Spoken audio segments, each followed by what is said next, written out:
Bom dia, igreja. Bom dia. Bom dia para você aí de casa. Que alegria estarmos mais um dia que o Senhor Deus nos deu. Olha só, hoje você tem que acordar com esse pensamento que você é um vitorioso, uma vitoriosa. Para você nascer, você enfrentou mais de 300 milhões e Deus te escolheu e você teve o seu esforço.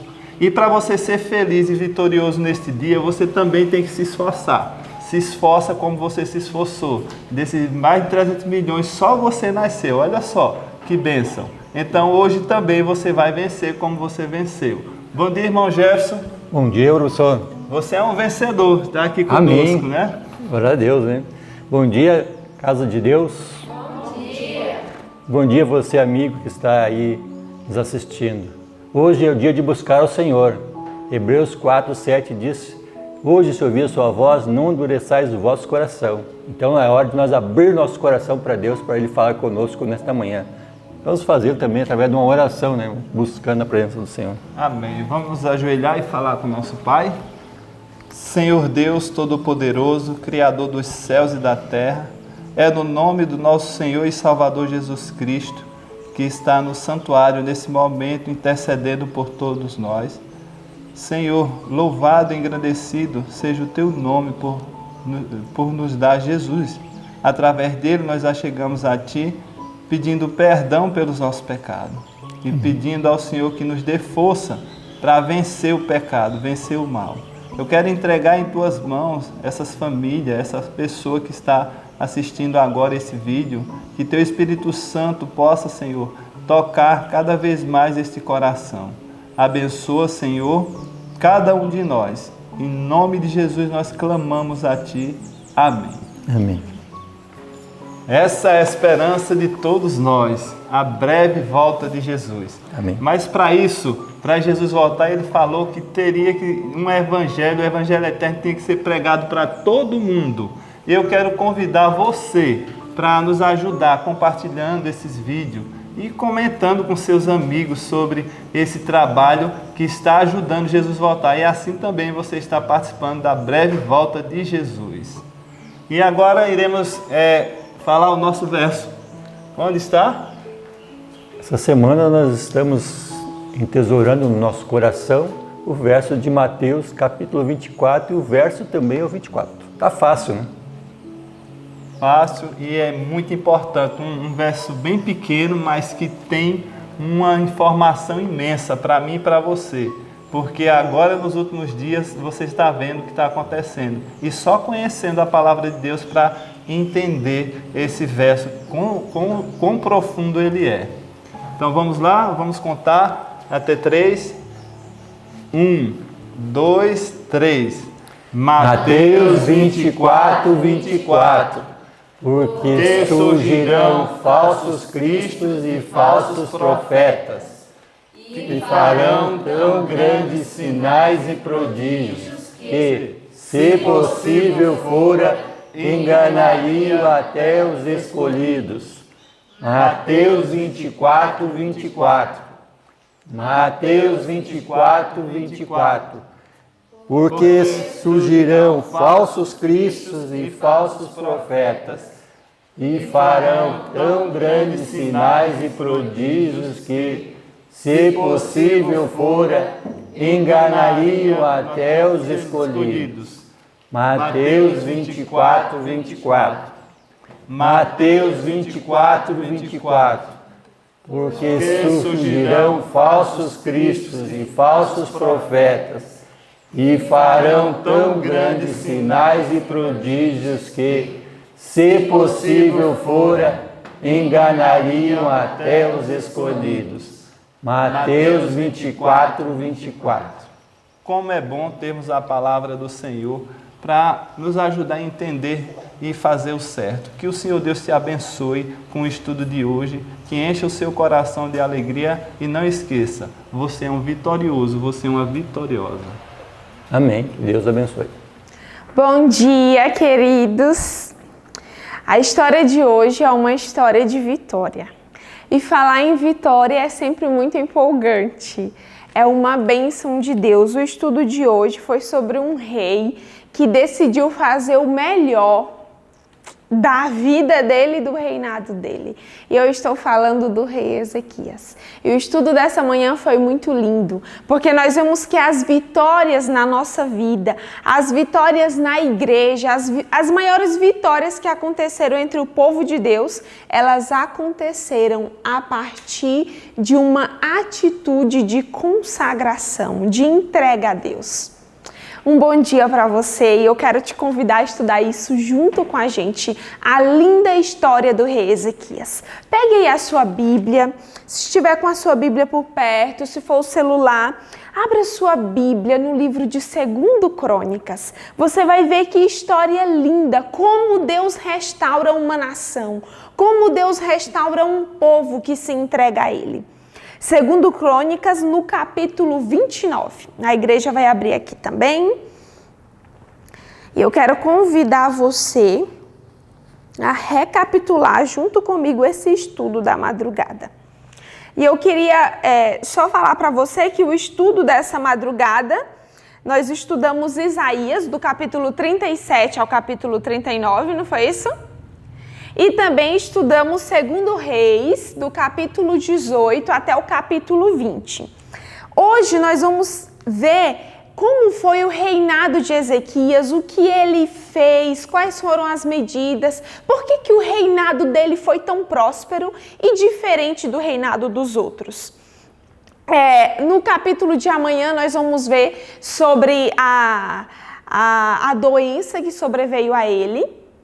Então, por mais que nos capítulos de hoje nós estudamos sobre a doença, sobre a questão ali da vitória que Deus deu com o rei, estudamos também a vitória que Deus deu a eles, né? Ali quando Deus liberta eles dos assírios e um anjo do Senhor faz uma grande maravilha ali no acampamento dos assírios. Então, isso nós estudamos nos capítulos da Bíblia de hoje.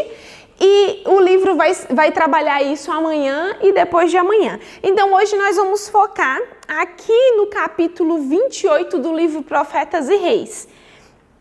E em concordância com esse capítulo, eu quero te convidar a ler comigo Crônicas, porque Crônicas, assim, vai falar bem pontualmente e também foram textos usados aqui no capítulo do Profetas e Reis.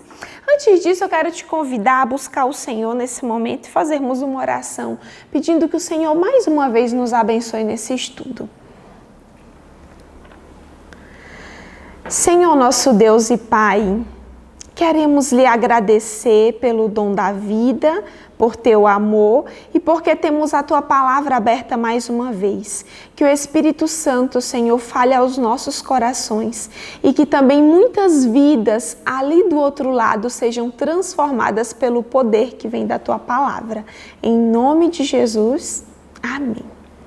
Muito bem, então aqui o capítulo 28 do Profetas e Reis fala sobre o rei Ezequias. E olha o que diz aqui o texto bíblico a respeito desse rei. Pensa o que se tem que fazer primeiro para ter vitória. Olha o contexto que estava ali. Quando Ezequias sobe ao trono, o povo em Judá estão numa perdição total. Já tinha havido cativeiro, muitos tinham sido levados cativos. O reino de Israel, ali as 10 tribos também já estavam dispersas. E a situação espiritual era deplorável. E olha o que a Bíblia diz que o rei Ezequias fez. E eu gostei muito do que Ellen White usou, disse aqui no livro, que Ezequias foi um homem para a ocasião. E olha o que esse rei, a atitude que esse rei toma. Diz assim, no capítulo 29 de 2 Crônicas, a partir do versículo 1. Tinha Ezequias 25 anos de idade quando começou a reinar. E reinou 29 anos em Jerusalém. E era o nome de sua mãe Abia, filha de Zacarias. E fez o que era reto aos olhos do Senhor, conforme tudo quanto fizera Davi seu pai. Ele, no primeiro ano do seu reinado, no primeiro mês, fez o quê? Abriu as portas da casa do Senhor e as reparou.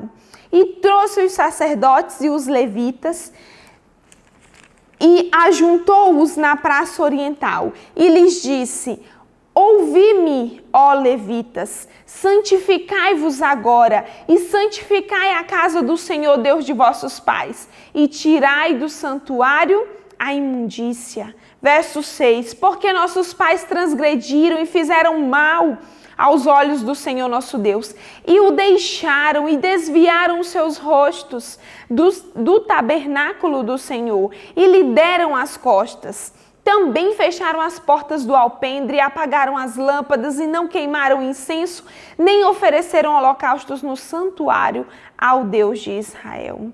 Por isso veio grande ira do Senhor sobre Judá e Jerusalém, e os entregou à perturbação, à assolação e ao escárnio, como vós o estáis vendo com os vossos olhos. Porque eis que nossos pais caíram à espada, e nossos filhos e nossas filhas e nossas mulheres, por isso estiveram em cativeiro. Agora me tem vindo ao coração que façamos o quê? Lembra que eu falei no início? Como que se alcança a vitória? Como que pode ser alcançado um final feliz no meio de uma situação totalmente deplorável? Parecia não haver solução, porque o povo estava muito, muito distante de Deus. Mas Ezequias sabe que quando um líder se aproxima de Deus, milagres acontecem. Que quando uma mãe faz aliança com o Senhor, milagres acontecem. Quando um pai faz aliança com o Senhor, milagres acontecem. Um líder consagrado, ele muda toda o rumo da sua liderança. Ele muda a vida dos liderados. E olha aqui o que diz o rei Ezequias. No versículo 10, agora me tem vindo ao coração que façamos uma aliança com o Senhor, Deus de Israel, para que se desvie de nós o ardor da sua ira. E agora ele pega e ele clama aos levitas, ali aos sacerdotes, ele diz no versículo 11, agora, filhos meus, não sejais negligentes, pois o Senhor vos tem escolhido para estardes diante dele, e para o servirdes, e para serdes os seus ministros e queimadores de incenso. E em resposta disso, o relato continua dizendo aqui que os levitas se levantaram. E o versículo 15 diz que eles se ajuntaram e se santificaram. Você pode pensar o que ocorreu ali em Judá? Que coisa linda aconteceu. Diz que o rei Ezequias, ele começa pelo mais importante. O seu reinado só seria próspero se houvesse uma volta aos caminhos do Senhor. Se houvesse uma consagração. E diz aqui que o templo estava fechado. Pensa nisso, uma nação que foi escolhida para ser luz para as outras nações. Uma nação que recebeu tanta manifestação de Deus, agora o templo estava fechado, o local de adoração a Deus estava fechado. Os levitas, eles jamais não atuavam naquilo que o Senhor tinha chamado eles. E aqui o rei Ezequias, ele conclama essa consagração, essa santificação. E o relato do livro diz aqui que ele começou a planejar e a executar. Eu sei que tem muita gente que passa a vida pensando assim. Talvez você conhece alguém ou em alguma parte da vida, em algum momento da sua vida, você já foi assim. Tem gente que passa a vida dizendo, eu queria tanto que acontecesse isso. Ora pela minha vida espiritual, eu quero tanto ser uma pessoa assim, eu quero ser um cristão mais fervoroso. Mas quais são os seus planejamentos para alcançar isso? Quando Ezequias olhou ali para a nação, ele viu que estava num estado deplorável, o templo fechado, não tinha mais os serviços sacrificais, os sacerdotes, os levitas já estavam todos fora dos seus cargos. E aí ele pensa, isso só é possível com planejamento e execução. E diz aqui a Bíblia que ele clama dizendo, não sejais negligentes nessa obra. Tinha que tomar uma medida rápida, drástica, para que aquela situação fosse mudada. Se você quer uma mudança na sua família, na sua vida espiritual, em nome de Jesus, você precisa começar a planejar e a executar. Como que se alcança isso? É preciso que haja planos e execução. E isso foi o que Ezequias fez. E diz aqui que o povo começou a se voltar para Deus. E os sacerdotes, eles começaram a trabalhar incansavelmente. Se dedicaram na obra. E tem um relato muito lindo do que aconteceu. Diz aqui que muito tempo, desde ali que depois do reinado de Salomão, né, que o reino foi dividido, eles já não estavam mais celebrando a festa da Páscoa. E aí, depois que acontece toda essa reforma no templo, tudo o que os sacerdotes foram trabalhando ali infatigavelmente e foram reparando as brechas e foram estabelecendo e organizando o que estava ruim, o que estava quebrado, a nação foi se consagrando ao Senhor. E olha o que diz aqui no livro que aconteceu. Acha aí o parágrafo que fala, Deus havia sem dúvida preparado. Nesse parágrafo diz assim, ó, Deus havia sem dúvida preparado o coração dos chefes em Judá para liderarem um decidido movimento reformatório, a fim de que a onda da apostasia pudesse ser detida. E por intermédio de seus profetas, Deus tinha enviado ao seu povo escolhido mensagem após mensagem de ferventes rogos. Mensagens que haviam sido desprezadas e rejeitadas pelas 10 tribos do reino de Israel, que agora estavam entregues ao inimigo. Mas em Judá ficou um piedoso remanescente, e a esses os profetas continuaram a apelar. E aí vem o apelo. E sabe o que a Bíblia diz? Eu queria que você lesse comigo, ainda aqui no livro de 2 Crônicas. Olha o resultado disso. Olha que coisa linda o que aconteceu ali em Judá. Aqui na celebração da Páscoa. Diz assim, ó, capítulo 30, 2 Crônicas, capítulo 30. E aqui vai dizendo que o rei Ezequias, ele começa a mandar cartas convidando o pessoal ali para a festa da Páscoa. E aí o versículo 6 diz assim, ó, foram, pois, os correios com as cartas do rei e dos seus príncipes por todo Israel e Judá, segundo o mandado do rei, dizendo, filhos de Israel, convertei-vos ao Senhor Deus de Abraão, de Isaque e de Israel, para que ele se volte para o restante de vós, que escapou das mãos do rei da Assíria. E não sejais como vossos pais, como vossos irmãos que transgrediram contra o Senhor Deus de seus pais, pelo que os entregou à desolação, como vedes. E aí ele vai dizendo, e o verso 9 ele fala que em se convertendo ao Senhor, o Senhor é Deus misericordioso e compassivo, e não desviará de vós o seu rosto, se vos converterdes a Ele.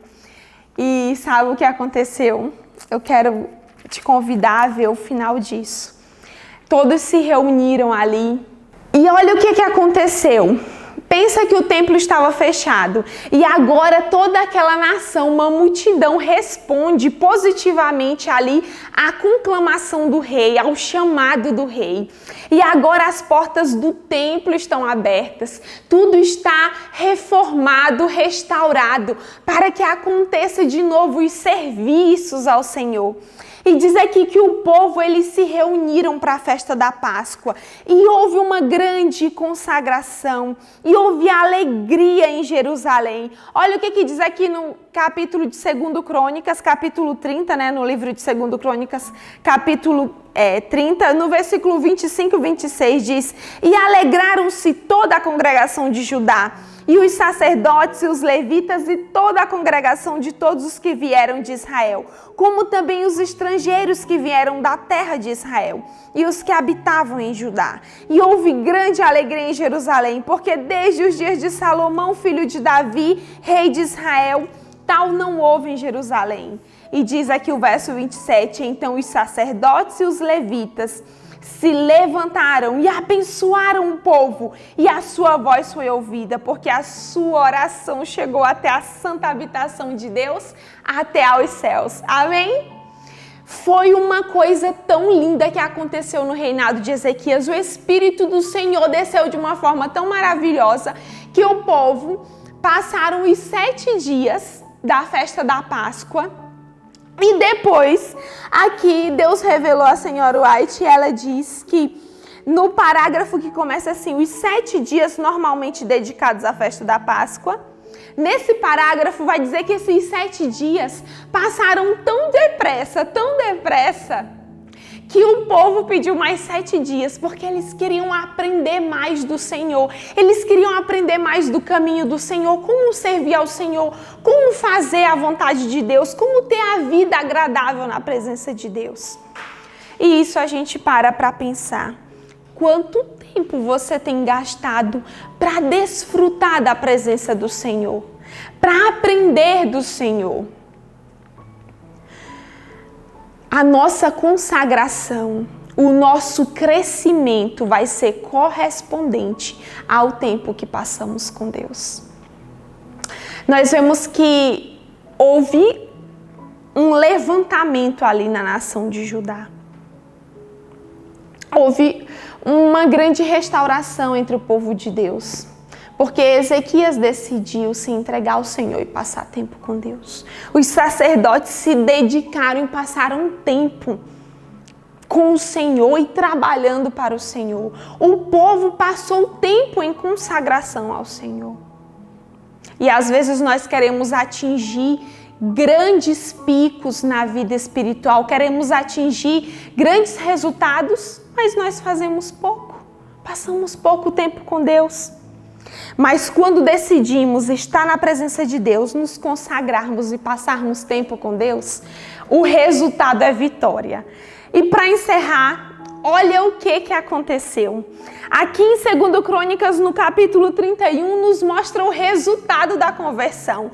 O que aconteceu ali entre o povo de Israel? Como que o povo saiu daquela solenidade? Diz aqui, capítulo 31 de 2 Crônicas, versículo 1.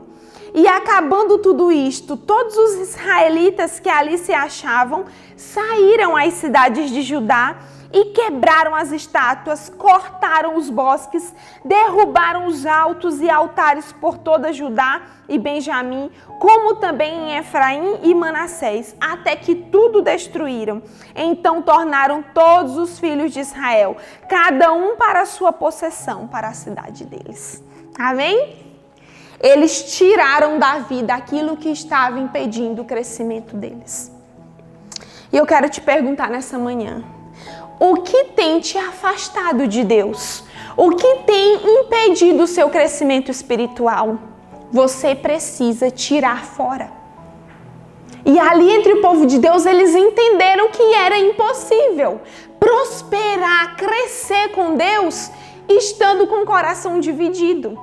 Em nome de Jesus, se há alguém aqui nessa manhã com o coração dividido, o Senhor nessa hora está nos dizendo que é impossível crescer enquanto não tiramos da nossa vida aquilo que nos atrapalha crescer com Deus.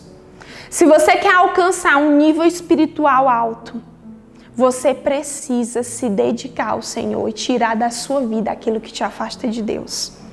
E eu te pergunto, na verdade, o Espírito de Deus nessa manhã te pergunta, você quer isso, meu filho? Quer se consagrar? Quer atingir grandes vitórias espirituais? Você quer tirar da sua vida aquilo que tem atrapalhado a tua comunhão com Deus? Eu quero orar por você. Vamos orar?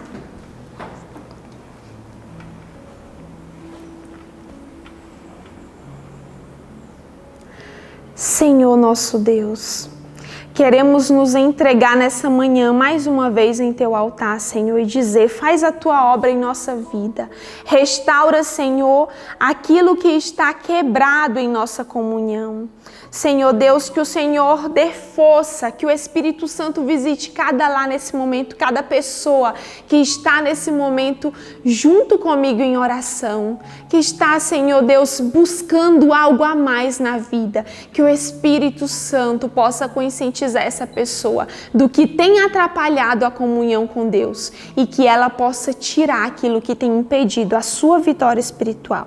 Nós queremos ser vitoriosos como Ezequias foi. Que o Senhor nos revele para que possamos fazer a nossa parte humana, tirando da nossa vida o que nos afasta de Ti. E o Senhor possa realizar o Teu milagre divino em nossa vida. Em nome de Jesus, amém. Deus tem uma grande vitória para nos dar nesse dia, mas para isso nós precisamos de consagração. Que hoje seja um dia mais perto de Deus e mais perto de ver Jesus voltar. Um abraço e até amanhã.